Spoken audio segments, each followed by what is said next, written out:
Boa tarde a todos. Então, vamos dar início ao mais um sábado de curso, mais um sábado de reflexão sobre o nosso curso básico do Espiritismo.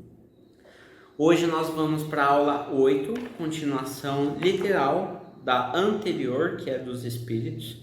Então, hoje vamos para os Espíritos 2. Na anterior foi o Espírito 1, Origem à Natureza dos Espíritos, passando pelo mundo normal primitivo, forma e ubiquidade dos Espíritos, e na parte B falamos da lei do amor. Hoje vamos falar sobre o perispírito. Então, vou fazer o mesmo contexto, algumas reflexões aqui do livro, não vou fazer o aprofundamento detalhado, né? Mas vamos trazer com forma objetiva, né? Toda essa parte que compreende e é subentendido ou entendido, né? O perispírito. Antes vamos fazer a nossa prece de abertura, pedindo a permissão a nosso Criador, a Jesus Cristo, nosso Mestre, a falange de luz desta casa de São Leocádio, de Maria, do nosso irmão Abud Malek, e a todos os mentores que aqui nos auxiliam e nos amparam nesta falange de luz e de amor.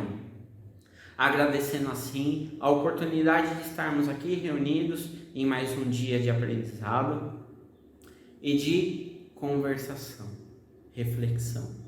Na prece de Maria, rogamos a proteção e o amparo necessário para o desenvolvimento deste trabalho.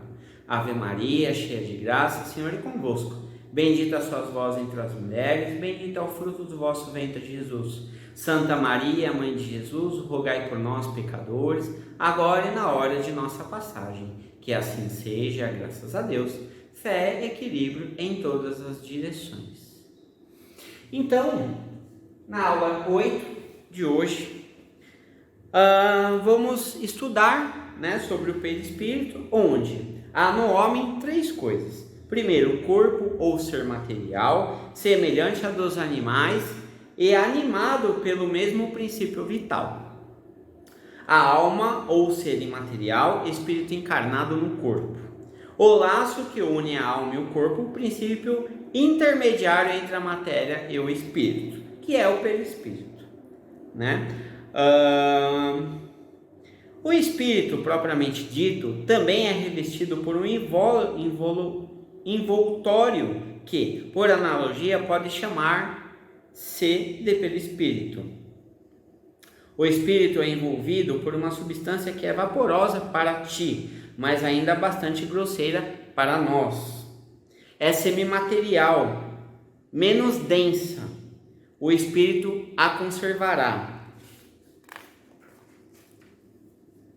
A principal função do perispírito serve de elo de ligação entre a alma e o corpo. Todas as sensações cuja natureza é eterizada à medida que ele se purifica e se eleva na hierarquia espiritual, ou seja, neste progresso, ela avança.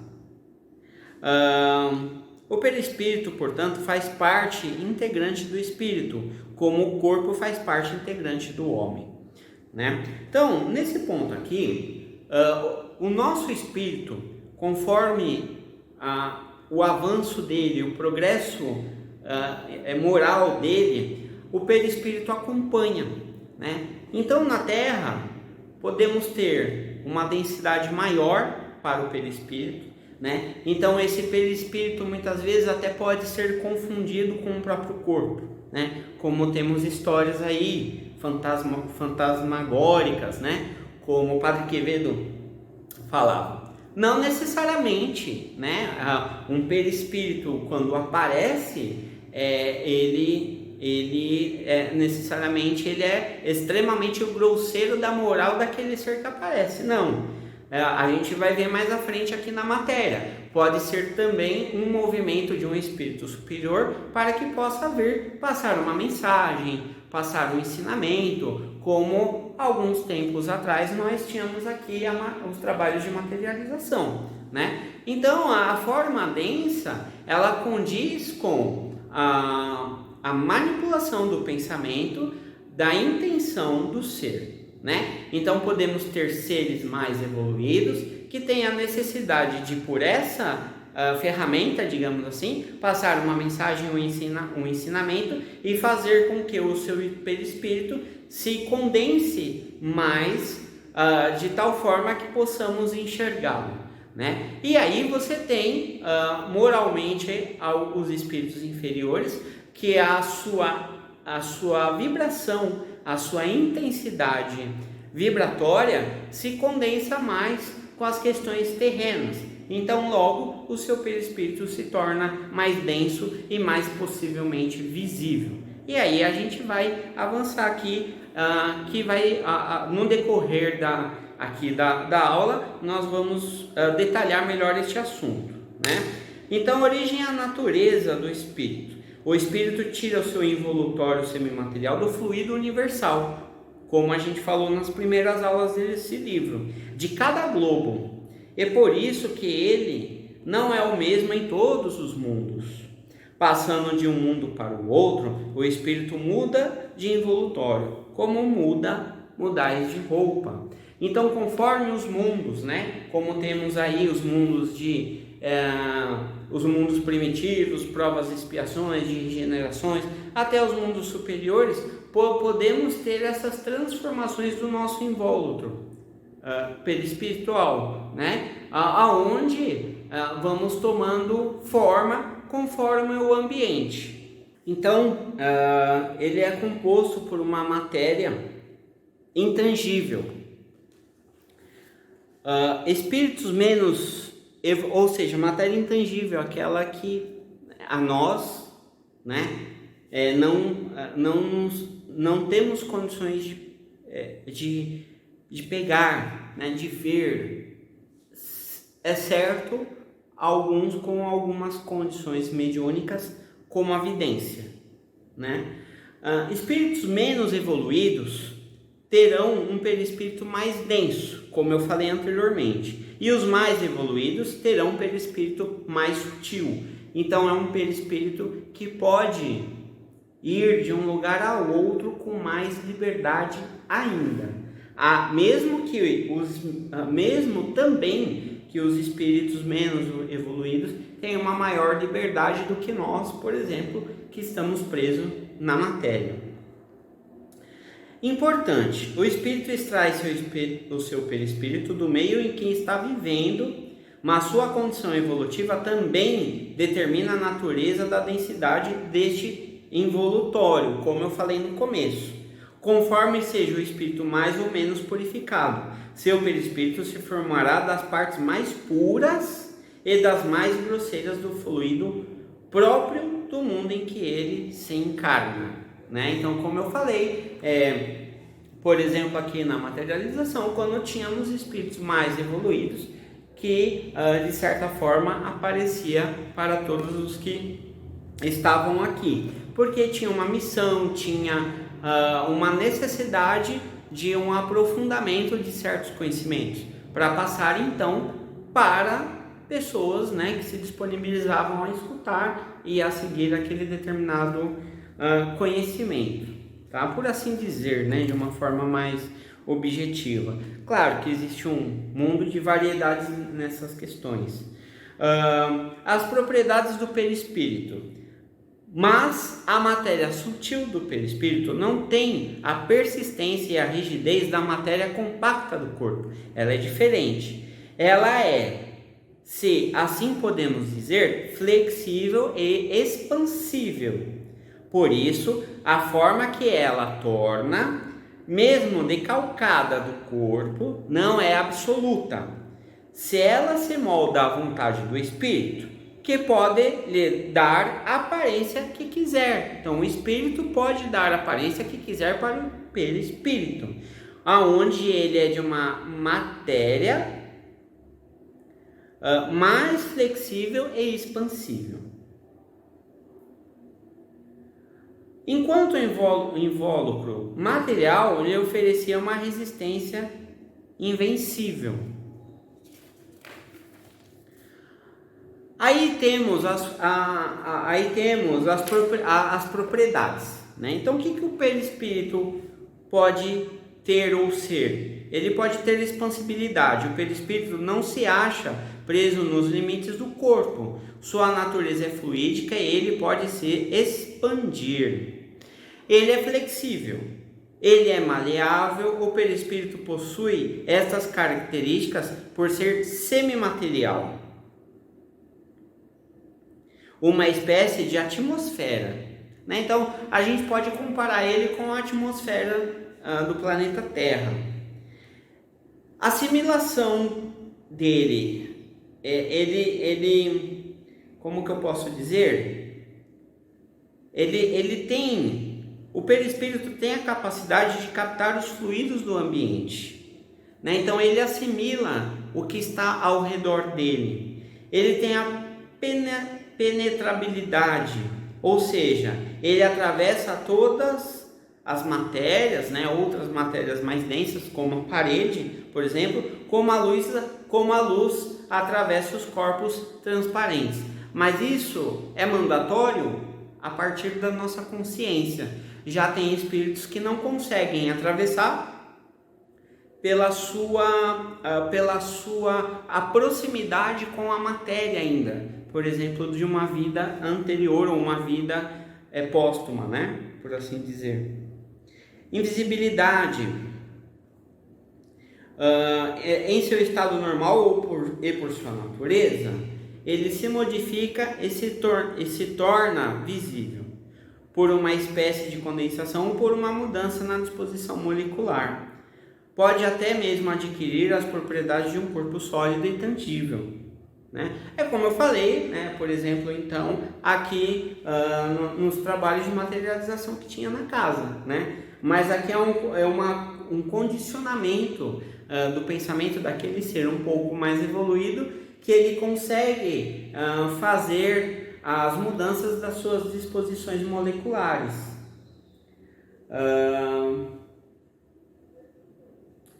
Nem sempre basta a vontade de fazê-lo visível. É preciso o concurso de umas tantas outras circunstâncias que não dependem somente dele. É como eu falei, é necessário muitas vezes a autorização do plano maior, é necessário que tenha um propósito para essa visibilidade, né? Que nós aqui na matéria tenhamos visibilidade de um espírito, né? Pelo seu perispírito. A tangibilidade. O espírito que deseja ou pode aparecer reveste algumas vezes de uma forma ainda mais nítida com as aparências de um corpo sólido, né? Então ele reflete ao corpo que foi, por exemplo, ou ele quer ser, ou ele precisa se aparecer de uma outra forma que aquela forma possa de tal maneira chamar a atenção daquela pessoa que precisa vê-lo, para que a pessoa possa acreditar ou para que a pessoa possa entender o sentido daquele momento, daquela mensagem, daquela situação, né? Dentro das suas variações que tem. Então aqui nós temos essas propriedades do perispírito, né? Ele tem expansibilidade, ele é flexível, ele tem a sua assimilação do ambiente, né? Por isso que às vezes podemos estar com uma maior euforia, né? Isso impacta também. É daí que vem essas sensações, né? Que muitas vezes trazem os distúrbios espirituais, seja de um encarnado ou não, né? Ele tem a penetrabilidade de passar por outras matérias, né? E a tangibilidade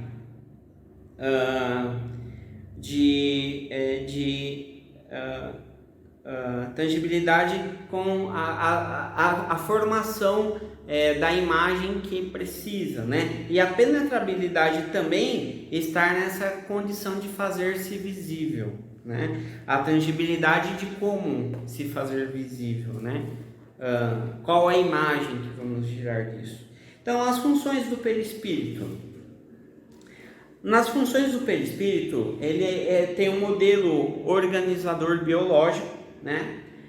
Isso já vimos em várias palestras aqui, né? Todas aí na nossa rede social, no nosso canal no YouTube, aonde ele traz o seguinte: o perispírito é como um molde do corpo físico. Isto quer dizer que é através do perispírito que o espírito irá comandar a organização das células que formarão o corpo carnal. Para ser mais exato, antes de orientar a organização do corpo carnal, o espírito modela o seu próprio envoltório e o torna adequado às suas novas necessidades, de acordo com o mundo em que reencarnará e o tipo de existência que irá realizar e as provas que terá de vivenciar, etc. Assim, o espírito aperfeiçoa-o, desenvolve-lhe e complementa o organismo à medida que que experimenta a necessidade de manifestar novas faculdades. Em suma, ele o molda em conforme com a sua inteligência, né? Então aqui, nessa parte, nós temos então as questões das vidas anteriores, né? Onde muito se fala, a Luísa principalmente, né? Fala das questões do programa encarnatório, né? Da nossa programação, ou como queira entender, mas talvez mais simples, como planejamos em voltar para uma nova jornada na Terra. É nesse momento que definimos como será a formação do perispírito. E André Luiz fala muito sobre isso, né? Para quem quiser entender de uma forma mais simples. Nos vídeos de André Luiz, enfim. E temos aí um vídeo recente lançado, ou está para ser lançado no Nosso Lar, que também fala um pouco sobre isso. Então, basicamente, essa regra, ela não necessariamente acontece só no planeta Terra. Ela pode acontecer, como aqui mesmo fala, em outros mundos, né? Não importa como, qual é o detalhe disso, mas é algo que faz parte dessa natureza que simboliza a encarnação e a reencarnação.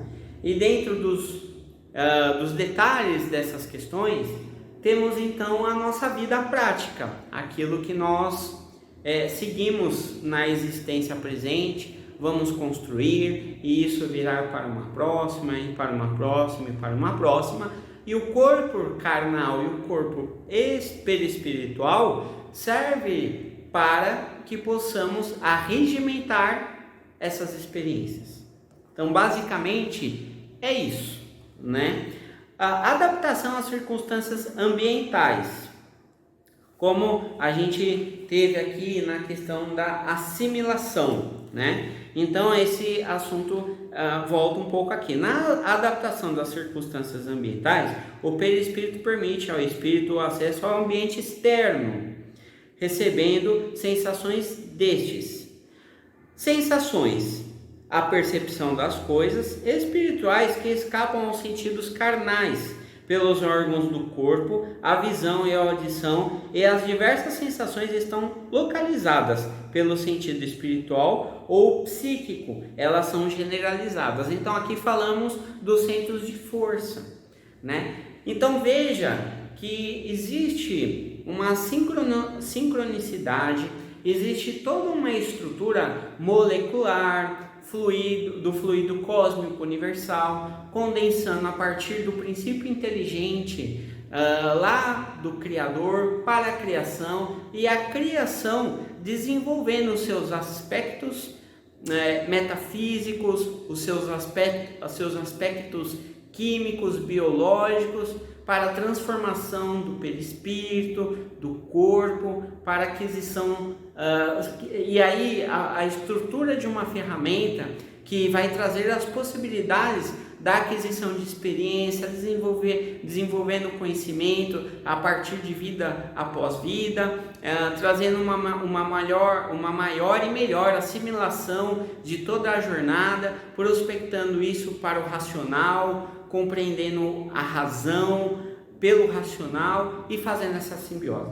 Chegando aqui, então, entendemos que a partir do perispírito, nessa estrutura de assimilação dele, onde o perispírito tem a capacidade de captar os fluidos do ambiente, e a partir da adaptação às circunstâncias ambientais que é desenvolvida a partir de toda a nossa jornada, o perispírito permite ao espírito o acesso ao ambiente externo.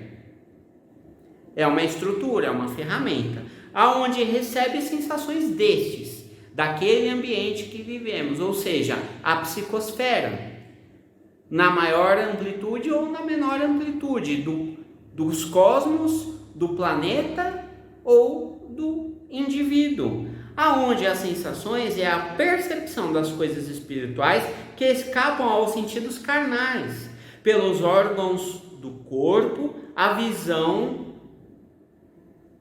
a audição e as diversas sensações estão localizadas pelo sentido espiritual ou psíquico. Elas são generalizadas. Quando a gente fala psíquico, então a gente junta com a literatura da psicologia comportamental, onde Joana de Ângeles traz uma grande estrutura do saber nesse sentido, aonde Jung também, né? Então temos várias literaturas que levam à compreensão disso.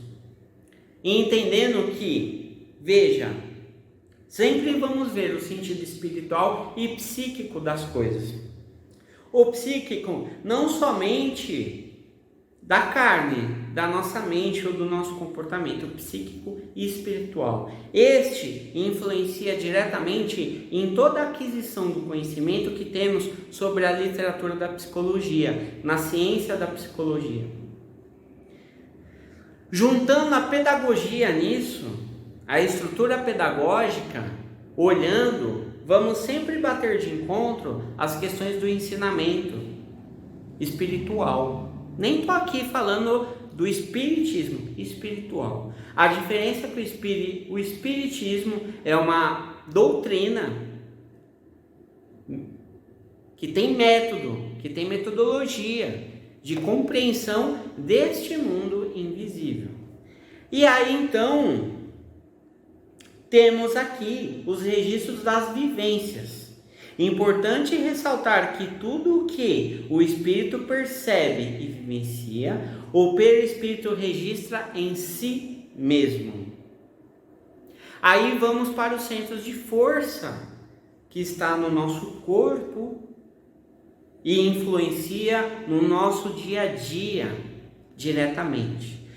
Essa aula é muito importante para que, se a gente tenha conhecimento deste conhecimento básico, possamos compreender melhor os nossos trabalhos espirituais, mas também aqueles que são assistidos, que passam por desajustes espirituais ou psíquicos.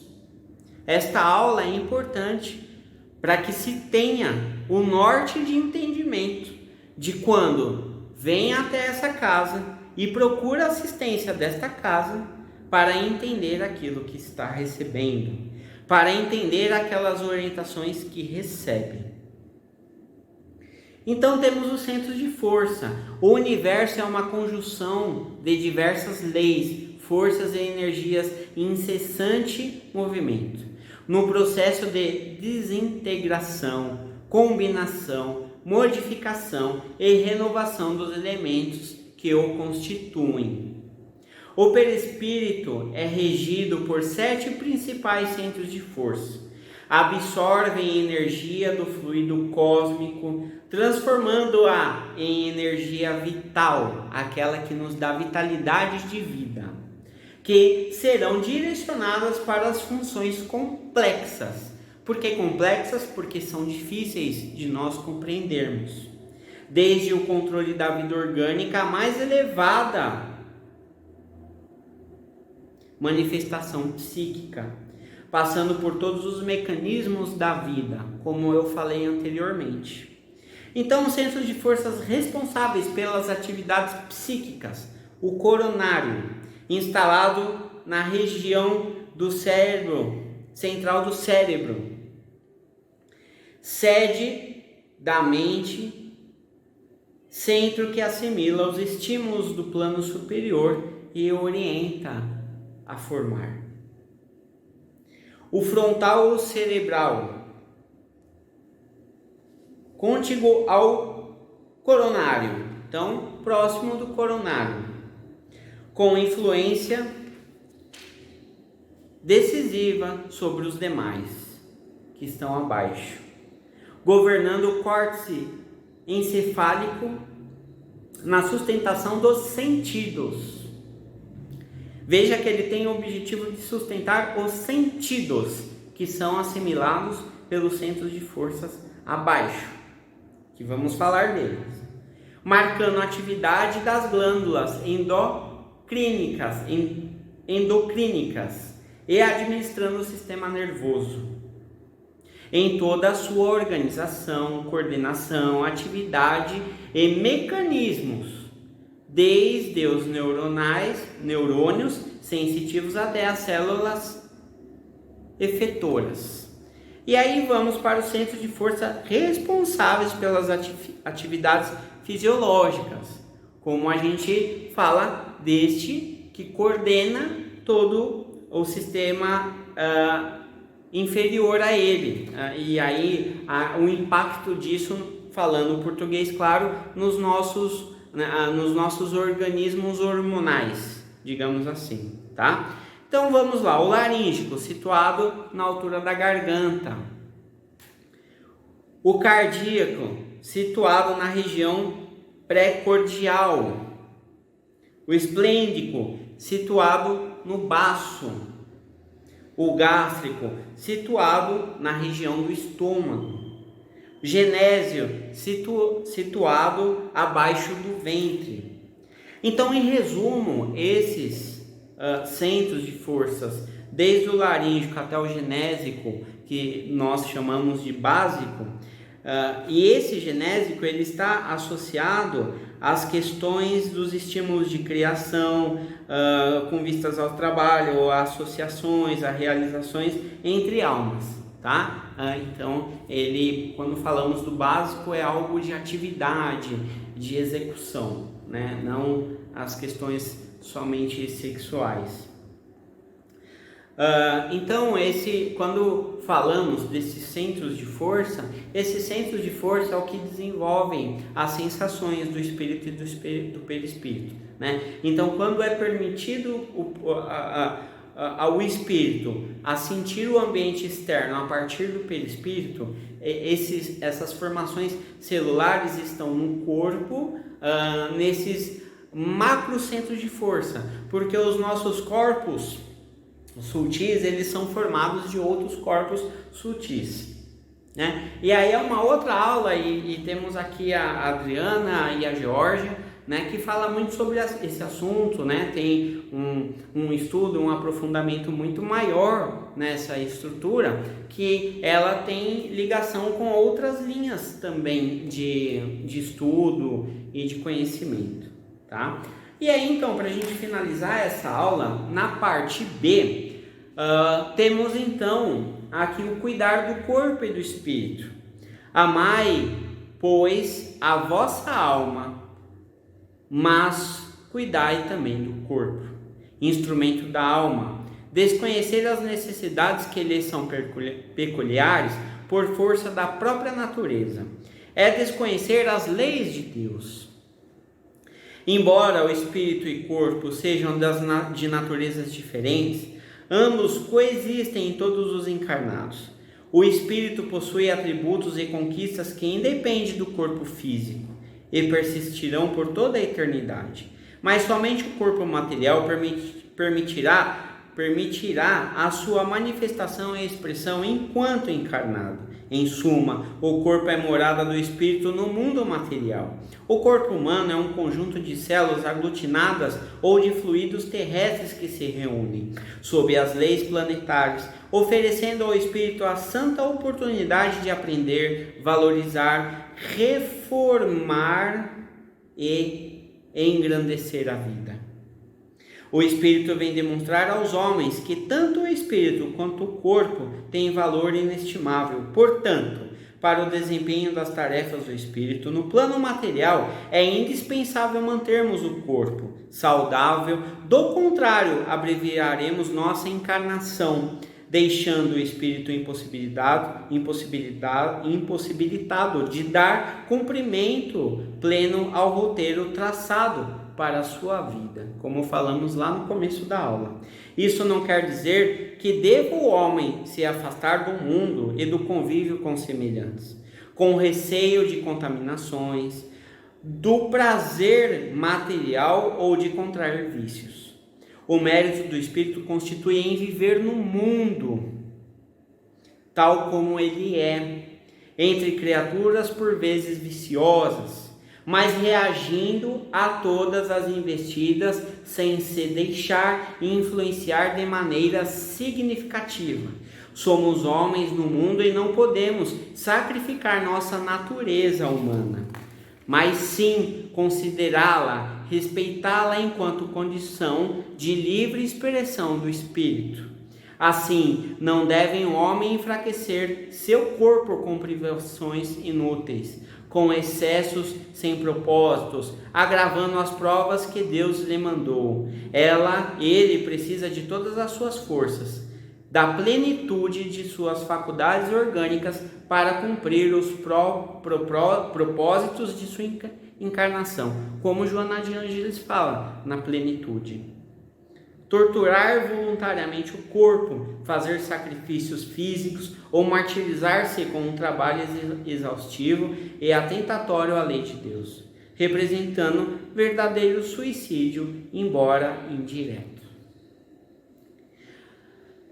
Então, essa é uma reflexão na parte B, como de forma evangelizadora, digamos assim, devemos levar o nosso invólucro, o nosso corpo material, em assimilação do nosso perispírito, para o desenvolvimento ainda mais do nosso espírito. O quanto essa compreensão é importante. Então, eu deixei esses minutinhos finais e parei nessa parte do texto, para que a gente possa entender de uma forma talvez um pouco mais prática. E aqui cabe a minha opinião em dizer, ela não é uma única verdade, mas é assim que eu vejo, que eu entendo, e isso tem me ajudado. Quando falamos de toda essa estrutura que nós lemos até aqui nesse livro, até essa aula,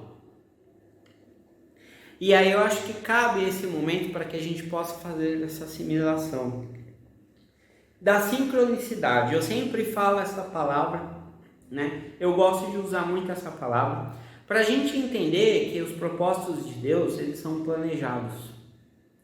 Existe uma coerência em tudo, em todas as ligações das coisas.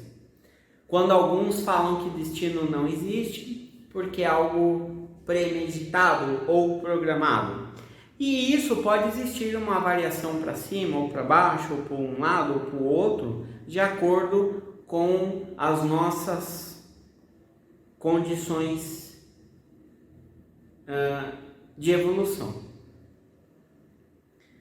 Nesse sentido, já temos isso. Isso já é algo consolidado e que não muda. Existe diversos estudos sobre isso, e a ciência do homem avança muito sobre isso, trazendo outras palavras, trazendo outros conceitos, trazendo outras metodologias, mas no sentido final é a mesma coisa. Então, temos já pleno conhecimento de literaturas diversas sobre a formação do mundo, sobre a formação do homem, para as respostas do por que aqui estamos, por que viemos, para onde estamos. Já existe, de forma geral. Agora, as respostas que precisamos encontrar para nós mesmos, por que estamos aqui? E só podemos avançar nesse entendimento por esses conhecimentos lógicos. Então precisamos trazer um pouco de lógica para os nossos conhecimentos, para que a gente possa sair dos fanatismos ilusórios. É uma crítica? Não é uma crítica. Mas é importante que a gente consolide alguns entendimentos, algumas filosofias, que nós consolidemos algumas crenças e coloca no mais próximo de nós. Então entendemos o espírito, perispírito e o corpo, e o perispírito permite ao espírito sentir as sensações do ambiente na qual estamos. Entendemos então que o coronário nos liga ao plano espiritual, que o frontal nos traz o poder de decisão e coordenação sobre o nosso corpo, e que os nossos centros de força abaixo faz essa conexão sensorial do ambiente. E isso vai nos trazer coisas boas e coisas ruins, distúrbios ou equilíbrio. E tudo isso que traz em nós sai daqui, porque é aqui que controlamos. Quando viemos então a uma casa espírita, é para que isso seja ajustado. Muitas casas espíritas hoje fazem um trabalho complementar a tudo que já sabemos ou que existe, trabalhos de orientação psíquica, acompanhamento psíquico, a formulação de condições e de ferramentas para que as pessoas tomem autorresponsabilidade sobre seus afazeres na vida cotidiana, e sempre associando este olhar espiritual e material, independente da religião, independente de qualquer coisa. Essa é a essência primitiva do princípio inteligente que somos nós. Então, nessa aula fica esse ensinamento, fica essa reflexão, para que possamos seguir essas trajetórias, para quem segue a doutrina espírita ou para quem segue outras linhas de conhecimento espirituais,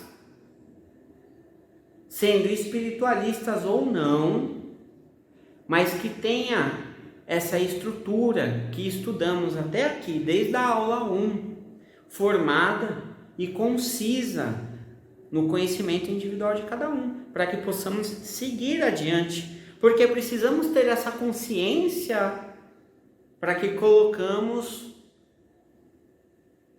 as nossas melhores condições num mundo de prova e expiação, para que possamos passar para um mundo de regeneração. Aceitemos quem somos e tomamos responsabilidade do que somos para transformar. E temos uma grande ferramenta, que é a mediunidade, que são os centros de força, que é a estrutura psicoespiritual. E assim então encerramos a aula de hoje, agradecendo a espiritualidade, agradecendo ao nosso Criador, ao nosso Mestre Jesus, que sempre está aqui olhando para nós, nos abençoando e nos amparando. E nesta vibração de amor encerramos esta aula de hoje, esta última aula deste ano, para que no ano que vem possamos dar continuidade neste curso e já com uma atmosfera de consciência diferente. Que assim seja, graças a Deus, fé, equilíbrio em todas as direções. Que assim seja. Uma boa tarde a todos.